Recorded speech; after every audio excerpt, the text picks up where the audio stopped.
এক রাতে উমর রাত তার সামান্য সহচর আসলামের সাথে মদিনার চারপাশে হাঁটছিলেন। শীতল রাতের নিস্তব্ধতায় তিনি একটি বাড়ি থেকে ক্ষীণ কান্নার শব্দ শুনতে পেলেন। উমর রাত সেদিকে এগিয়ে গেলেন এবং দেখলেন যে একটি দরিদ্র মহিলা তার ছোট শিশুদের নিয়ে বসে আছে। আগুনের উপর একটি হাঁড়ি রেখে তিনি কিছু রান্না করার ভান করছিলেন, যেন তাদের ক্ষুধা কিছুটা প্রশমিত হয়।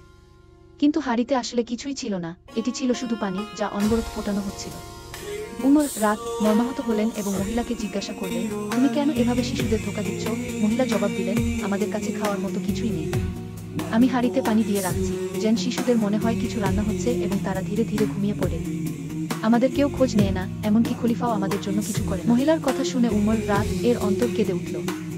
তিনি নিজেকে প্রজাদের কল্যাণের জন্য দায়িত্বশীল মনে করতেন এবং এই অবস্থায় তিনি অপরাধবোধে আক্রান্ত হলেন। তিনি সাথে সাথে আসলামকে নিয়ে খাদ্য সরবরাহের জন্য বেরিয়ে পড়লেন। খলিফা নিজেই খাদ্য ভর্তি বস্তা কাঁধে তুলে নিলেন। আসলাম তাকে সাহায্য করতে চাইলে উমর রাত বললেন, কিয়ামতের দিন আমার বোঝাকে বহন করবে।